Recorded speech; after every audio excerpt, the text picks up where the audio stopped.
Check, check. Hey, Oh everybody. yeah, check. Hello. Yeah. All right. You Hi, are beautiful. listening to Beautiful. WKCR FM New York. David Ellenbogen here with Jeffrey Weinstein, the man holding it down, and none other than 2024 Grammy Award winning superstar Ganesh Rajagopal. It was so hard to get him back here. People were asking to take pictures. He was signing plates. Thanks for coming. Thanks for being a part of this. We really And appreciate thank you, it. David. Thank you so much. It's a pleasure being here. Yes. So I'm so curious. As we said on stage, you began your performing career as a very young child, 7 years old. How has music changed in your own mind? Like, what's your relationship? How's it evolved from as you know through all these years? It's a beautiful question because it's a journey. It's been a great experience, and the history of it is so amazing. Because when we were young, uh, everything what went into your mind was so very. It's more like a Xerox. Like it'll You get into your copy. mind.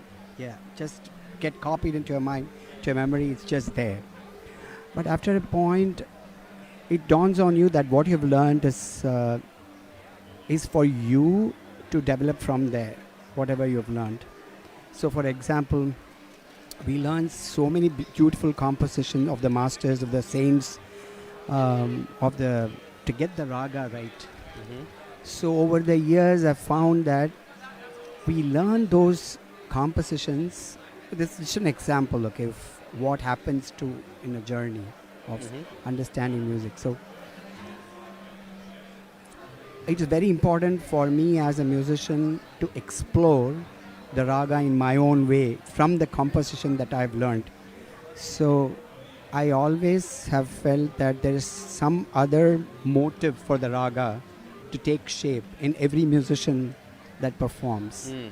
So that's why you see that when I played a lot of, I played only my compositions. It was just that I become more like a bridge between what happened and what is happening now Mm. and what is going to happen to the future. So this becomes a part of history. Not only the identity of a composition, but it is also a piece of history because it is being created at this point of time. So I feel that, and I feel humbled. Mm. And I feel great about it because the music has given me this twist to what we can do with the ragas and the thalas, and get a new idea of how the music is going to look after a point.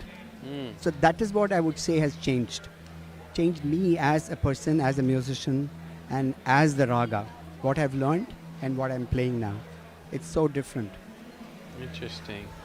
And one thing that I think is very special about your playing is your tone. And I feel like violin is actually, it's almost like a dangerous instrument, right? You know, it can get very sharp. It can, in the wrong hands, there can be bodies all over the place. But you, somehow, everything you play, it has a very sweet tone. I'm wondering how you developed your tone and how you think about tone.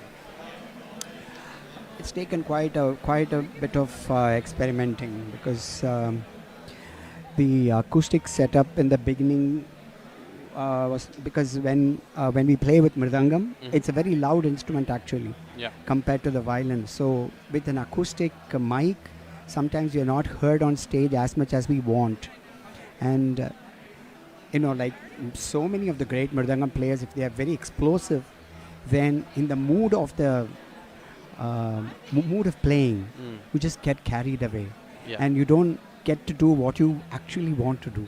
So from then on, I started using pickups, and that was a journey. I mean, from being really bad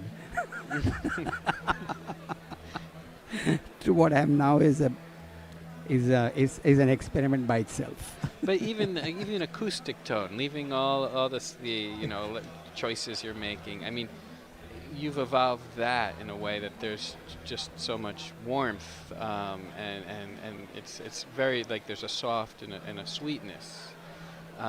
Is that something been conscious about, or where did that come from? Uh, uh, I think I think that's what the instrument taught me from the beginning, to emote, Mm. and that's what we learn. I feel that there's a technical aspect of the emoting, which is called, we call as gamaka, the ornamentations that Yes. we do, microtones and all that. That's the technical part of it. But I feel there should be an extra human element into it, and which will give a very, very natural emotion, which can connect to a lot of people. That's what I feel. So I think that has maybe given shape to what I'm doing. But I feel there is so much to be done more. Like always. Yeah, you're still growing, So, still yeah. learning. And the violin, it's taken its own twist and turn since it's arrived in India in so many different ways, from the way it's held to the way it's the concept. I mean, what have you learned about how the violin arrived in South India and began this journey? We have had very fortunately some of the greatest musicians. I wouldn't call them just violinists. The music they have produced is out of the world. Some of the best music that you could hear. When you hear it on the violin, it's always been special, because in Indian music, among all instruments, violin music is the most popular form, especially down south.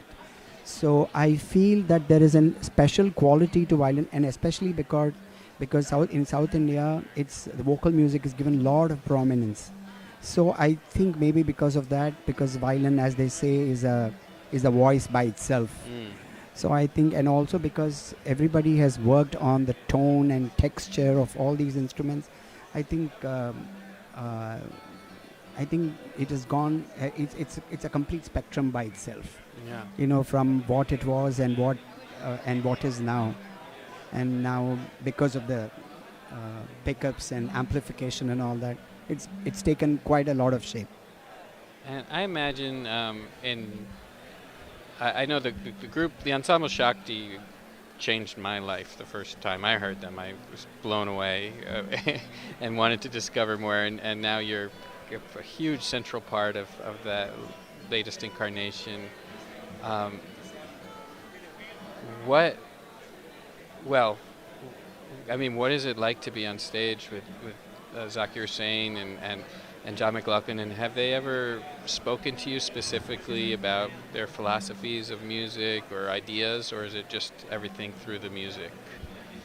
It's always you always learn sitting with those maestros. It's like you don't have to speak. You just have to let the whole thing soak in. And I think the music, the persona of these musicians actually bring in the best out of you, and they inspire you to do it. They hold your hands and take you with them. It's more like that. Wow. So it's just beautiful to be in the same on the same stage as Zakir Bhai and John Ji both. It's like every day is a learning. Yeah. Every day is a learning. And there's something special, sometimes I've met so many people in backstage or something. Sometimes people seem larger on stage than they seem off stage. But thanks to Swaminathan, he invited me back during one of your concerts in New Rochelle or Westchester. And John seems like he's 12 feet tall. There's something about this guy is magic. His hair is perfect. I bet he could be in a hurricane and his hair would stay perfect. There's something about that guy. I think he produces magic because he's a miracle man by himself. The way he is, the way he plays the music at his age, I really, really hope and get his blessings for at least play 10% of what he does, because it's a yoga. Yeah. What he does is yogic music, because he takes everyone to a trance just by his playing and by his being there, and because he's always smiling. He's always smiling and encouraging, and he's inspiring.